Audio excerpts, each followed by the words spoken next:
این درس قرار هستش که به صورت بیسیک گرامر زبان انگلیسی رو شروع بکنیم و اولین نکته رو که قراره با هم دیگه بررسی بکنیم verbs in English، یعنی فعل ها در زبان انگلیسی هستن.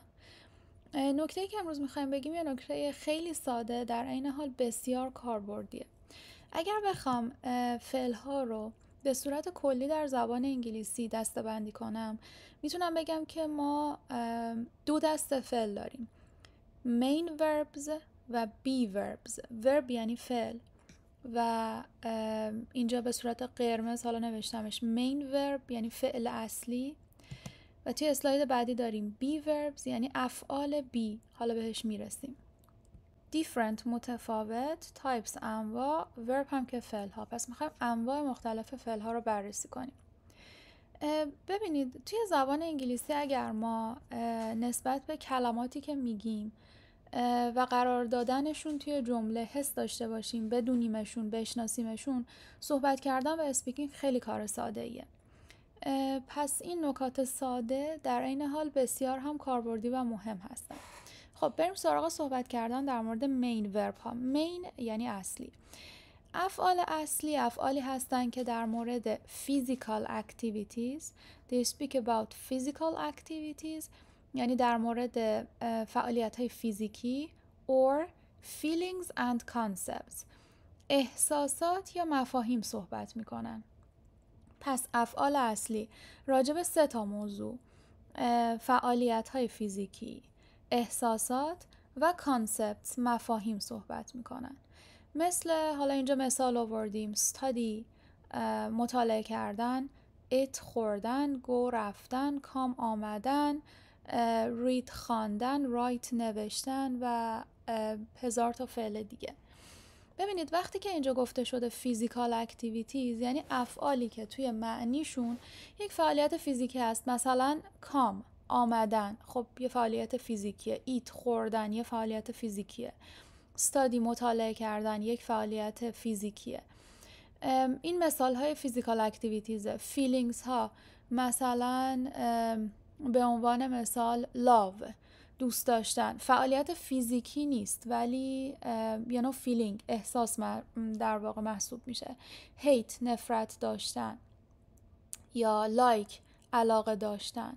کانسپت مفهوم ها مثلا think فکر کردن، مثل need نیاز داشتن. اینا همشون توی این 3 تا دسته قرار میگیرن و به همین دلیل مین ورب هستن، فعل اصلی هن.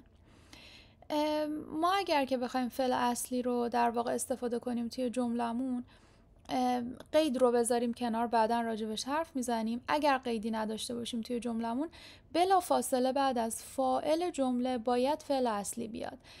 یعنی اگر یه جای گیر کردید که الان این جمله‌ای که دارم میگم درسته یا نه، خیلی حواستون باشه که اگر فاعل جمله در واقع گفته شده آیا بلا فاصله بعدش فعل رو گفتید یا نه. میتونه راهنماییتون کنه در واقع راجع به درست بودن اون جمله. حالا من اینجا چند تا مثال رو براتون میخونم. I go to work every day. من هر روز میرم سر کار. I subject یا فاعل، go فعل اصلی. I eat lunch. من نهار میخورم. I دوباره فاعل، eat فعل.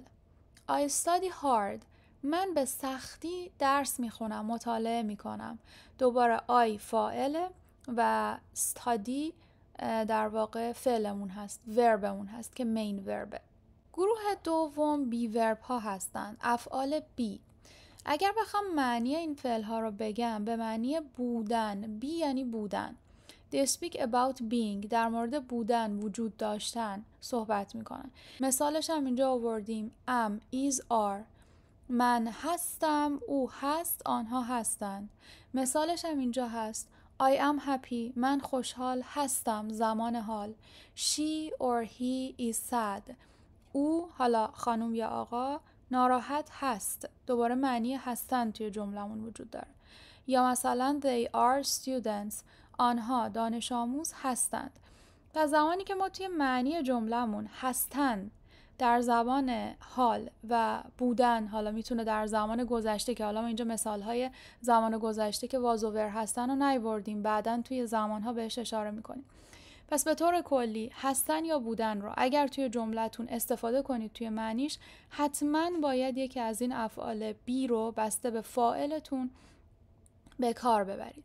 این که میگم بسته به فاعل، میدونیم که اگر فاعل یا سابجکتمون آی باشه باید ام بیاد، اگر شی، هی و یا ایت باشه باید ایز بیاد و اگر دی باشه باید آر بیاد.